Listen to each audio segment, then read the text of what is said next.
Welcome back. Let us start with a wrap of the topics we have debated during the past weeks. As Hobbes says, media messages are constructions. They are constructed by individuals and organizations with specific purposes. Media messages have economic and political contexts. They are constructed within economic and political contexts, which impact on how they are created, the preferred meaning of such messages, and the way they are decoded and understood by audiences.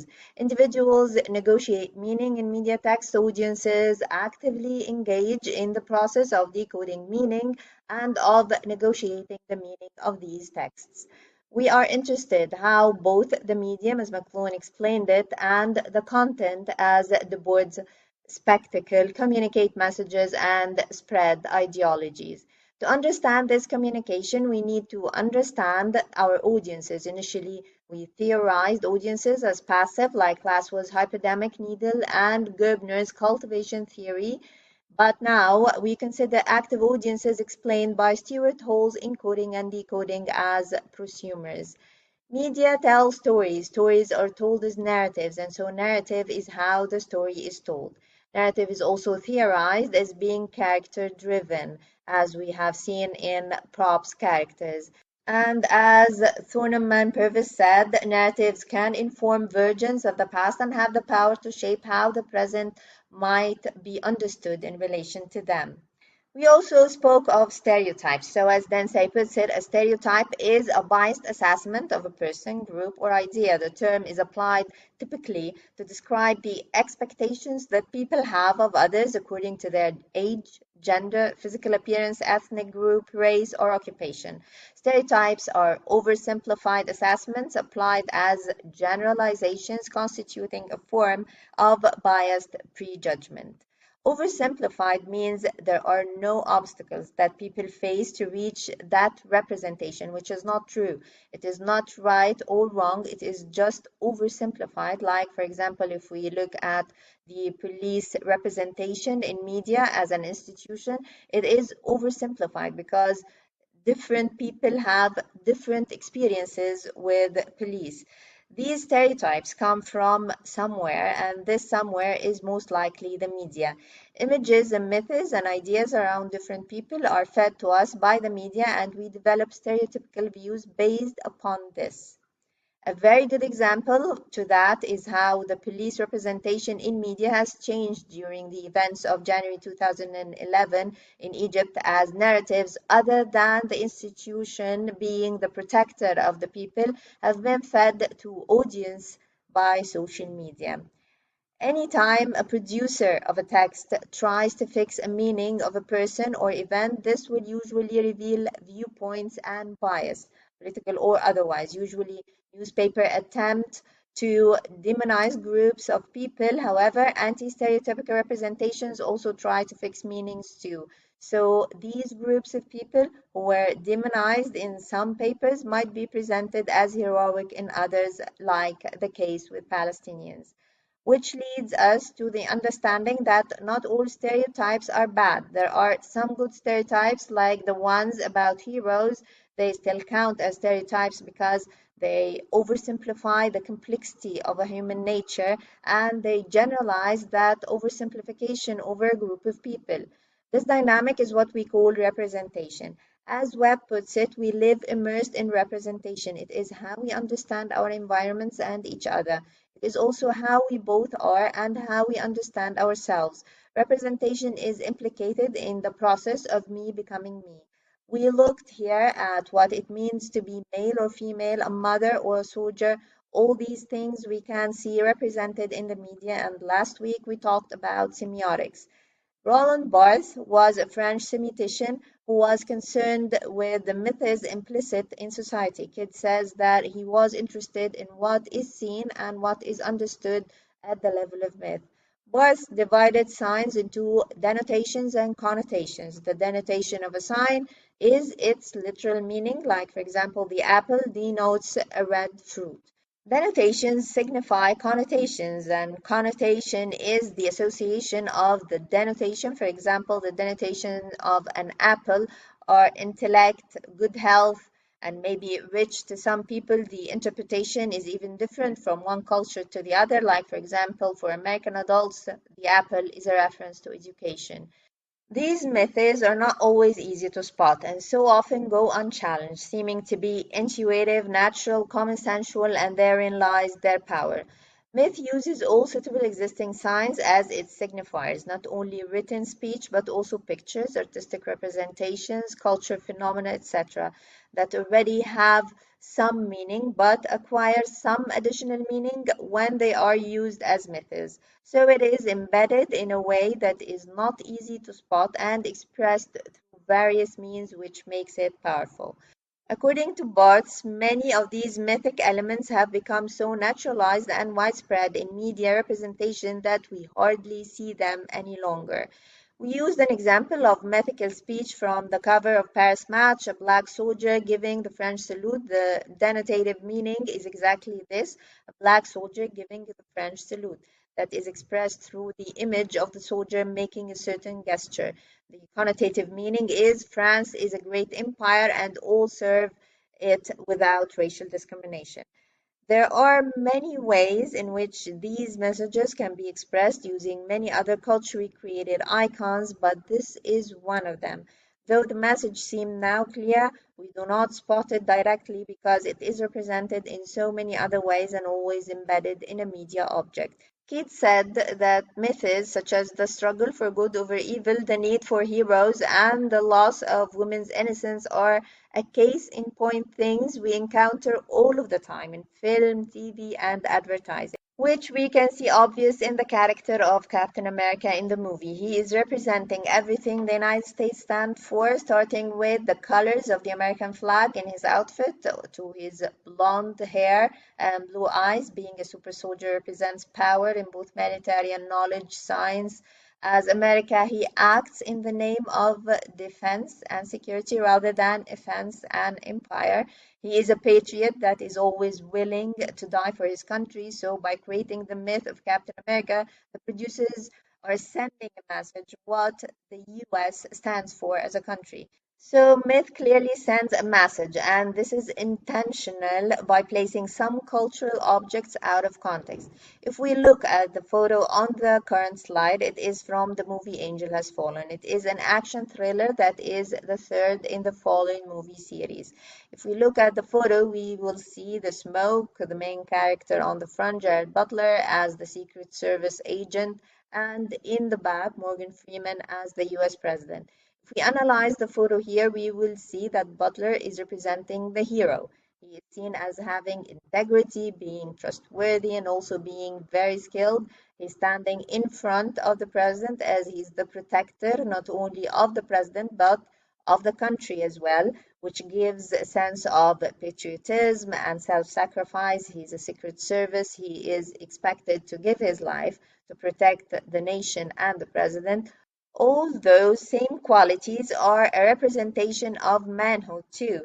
He is very strong and no one can defeat him, so he's invincible, he's resilient, he keeps going to the end no matter what. He's determined, adamant to win the battle and always knows what to do. He uses violence to stop violence, which translate into myth about the hero, the patriot, a myth of manhood that protects through violence, that shows no weakness, that sacrifices, leading us to culture notions like boys don't cry. This is called toxic masculinity. Toxic masculinity is what can come of teaching boys that they cannot express emotions openly, that they have to be tough all the time, that anything other than that makes them feminine or weak. Stereotyping manhood in such way leads to toxic masculinity. Now we see this kind of representation challenged in social media, and that is good. That is exactly what we should be doing. As Brooks and Herbert put it, much of what audiences know and care about is based on the images, symbols, and narratives in radio, television, film, music, and other media.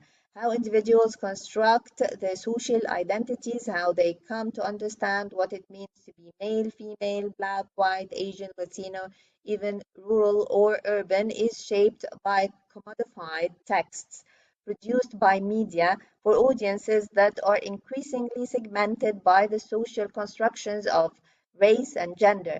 Media, in short, are central to what ultimately come to represent our social realities.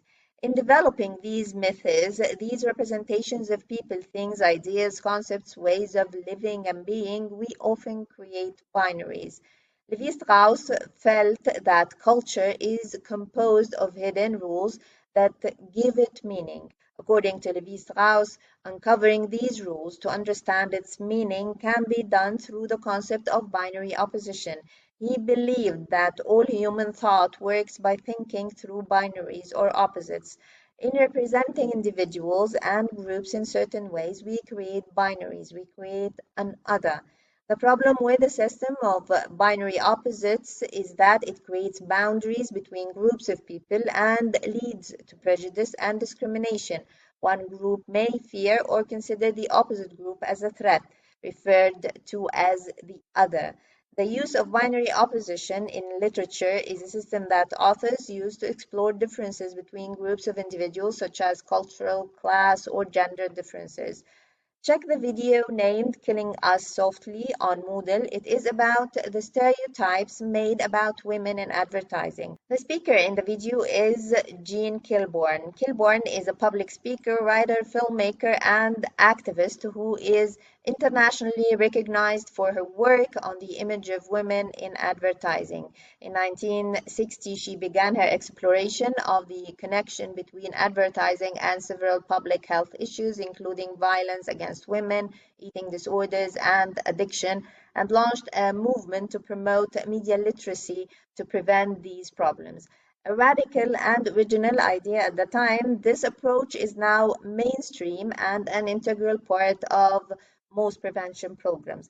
Kilbourne suggests that women are conditioned to view their faces as masks and their bodies as objects. Through the mass media, women discover that their bodies and faces are in need of alteration, augmentation, and disguise. In addition, women are taught to internalize and observe as perspective of their own bodies.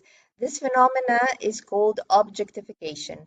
She explains in the video how women are being objectified by the advertising industry, from magazine ads to television shows and commercials to movies and more. It does not take much digging to see that the sexual objectification of women is prevalent. Objectification involves reducing a person to a body or body parts, reducing a person to having no value outside of his or her appearance, and silencing a person by refusing to acknowledge that he or she has a voice and is capable of independent thought and speak. Dismemberment is a kind of objectification, and it preserves the idea that women are just the sum of their body parts. Dismemberment advertisements highlight one part of a woman's body while ignoring all of the other parts of her body. As you see on the current slide, these are different examples of dismemberment and objectification for both men and women. Objectification also involves viewing or treating a person as an object devoid of thought or feeling. Of course, the ads are only symbolic of dismemberment, but the symbolic imagery creates nearly the same effect. Often, objectification is targeted at women and reduces them to objects of sexual pleasure and gratification. This tendency has stirred much debate and reform over the years, mainly on the part of feminists and other civil rights advocates, although much work remains to be done in this area. Through othering, there becomes a complicated and often dangerous process of myth-making. Historically, the media has promoted the center over the margin. This same center is what creates these myths and therefore creates images of individuals they don't share an experience with. The circle shows how media categorizes groups of people according to perceived differences such as ethnicity, skin color, religion, gender, or sexual orientation, while defining the groups in the center of the circle as normal. Every step out of the small circle in the middle is a step towards alienating the other group and discrimination or persecution for the other groups. Messages work in complex ways. They are always connected with the way power operates in a society. The old view of representation was that it was some way a reflection of reality. For Hal, though, that is not the case. Hal explained that communication is always linked with power and that those groups who exercise power in a society influence what gets represented through the media. Hal held both those ideas that messages work in complex way and that they are always connected with the way that power operates in any society together at the same time. He examined our everyday world where knowledge and power intersect. Representation creates meaning, and our understanding of reality does not exist outside the process of representation. Meaning arises because of shared culture maps which members of a society share together. Our knowledge of the world is the base we build upon our understanding of events. That knowledge comes through our own communication with the world and with the people around us, with members of our own society, which is mediated in many instances by media. Through that communication, we become part of the culture map of the society. That same culture map is the base media use to construct the messages.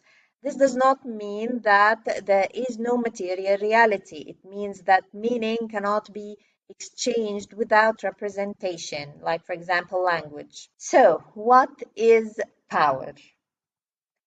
Generally, we understand power as a relationship. We define this relationship in terms of control, influence, authority, etc. This relationship here is where one person has control over another person. Michael Foucault is a philosopher, historian, a social theorist, and a critic. He was born on the 15th of October 1926 and lived until the 25th of June 1984. He was concerned with power and its relationship to discourse. Foucault's understanding of power is based on knowledge and makes use of knowledge. On the other hand, power reproduces knowledge by shaping it in accordance with its unanimous intentions. Power recreates its own fields of exercise through knowledge. Every exercise of power depends on a framework of knowledge that supports it, and claims to knowledge advance the interests and power of certain groups while marginalizing others. In practice, this often legitimizes the mistreatment of these others in the name of correcting and helping them. According to Foucault, there are two kinds of power.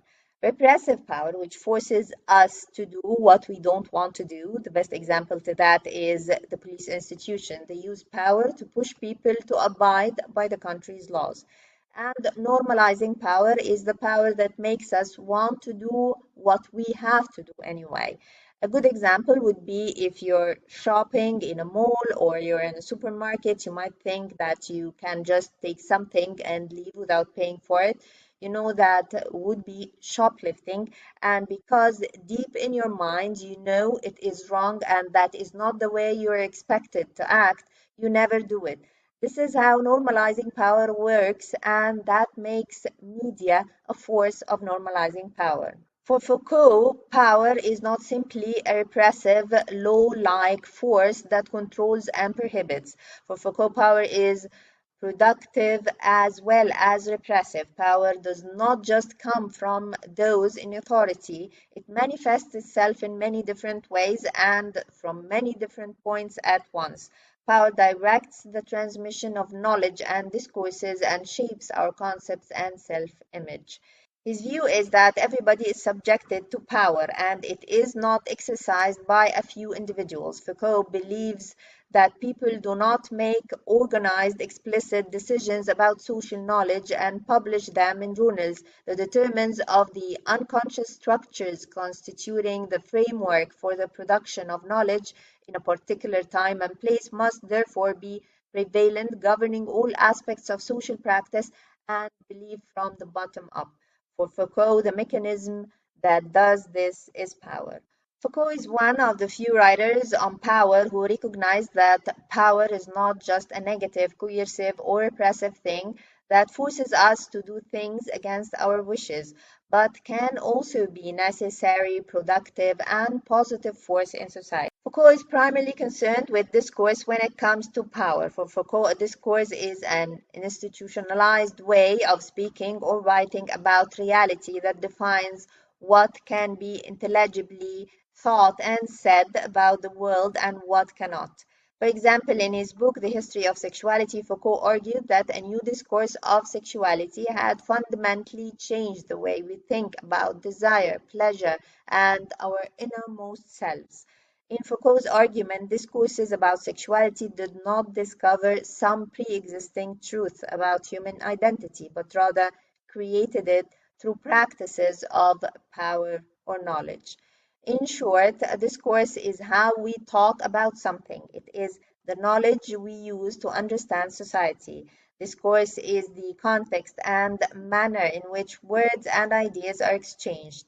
The significance of an idea largely depends on the context in which the idea is being discussed and what other ideas is being related to. This wider context is what Foucault means when he talks about discourse. We develop discourse on every subject, and these discourses define our very subjectivities. Any regulated system of statements or language use which has evolved rules and therefore exclusions and assumptions involved with the social practices of which it is part. For media, that extends to include visual as well as verbal languages and also work on discourses' different connections to power. Foucault argues that discourses actually create regimes of truth and therefore our perceptions. A very good example to that would be the work of Al Azhar as an institution on how people view Islam around the world. Grand Sheikh of Al Azhar has always spoken of the discourse about Islam as totally different from the way the Western world view it. Al-Azhar is trying to spread the ideas of Islam as opposing to the image created by Western media of terrorists that legitimize the killing of civilians.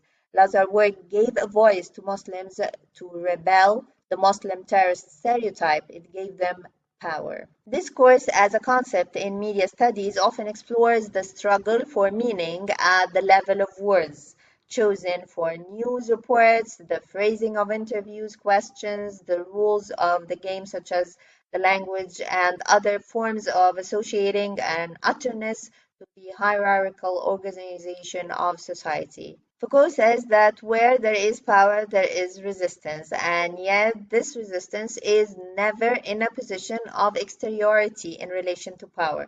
So there are always sites of resistance, spaces that hold out the promise for a reconfiguring of power relations in a way that might redress oppressive institutions and practices. Therefore, the best way to resist power is taking back control over how we speak. We can do this through the act of Foucauldian discourse analysis. This is the act of looking back at the society and trying to decode the discourses it is feeding us. And the steps to do that is through answering these questions.